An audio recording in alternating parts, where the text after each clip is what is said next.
to conquer, Joshua does something very, it doesn't seem to make a whole lot of sense to us as we're thinking about it. It wouldn't make sense for us to want to conquer a land, and instead of fighting, we stop and worship and circumcise the men of war. I do want to read this about in the notes here. It says, "Thou shalt have no other gods before me." It is not alone in denying the existence of God or bowing down to idols of wood and stone that the first commandment is broken.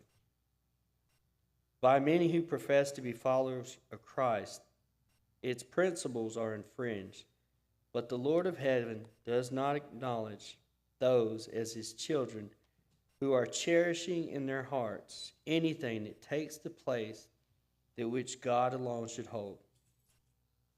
With many, the gratification of appetite holds sway, while others, dress and the love of the world are given first place in the heart. God has given us many things in this life upon which to bestow our affections, but we, when carried to excess, that which in itself is lawful, we become idlers.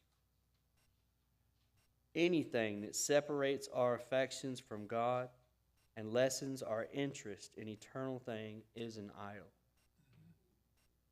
Those who use the precious time given them by God, time that has been purchased at an infinite cost, in embellishing their homes for display and following the fashions and customs of the world, are not only robbing their own souls of spiritual food, but they are failing to give God his due. The time thus spent in gratification of selfish desires might be employed in obtaining a knowledge of the Word of God and cultivating our talents that we might render intelligent service to our Creator. God will not share a divided heart. If the world absorbs our attention, he cannot reign supreme.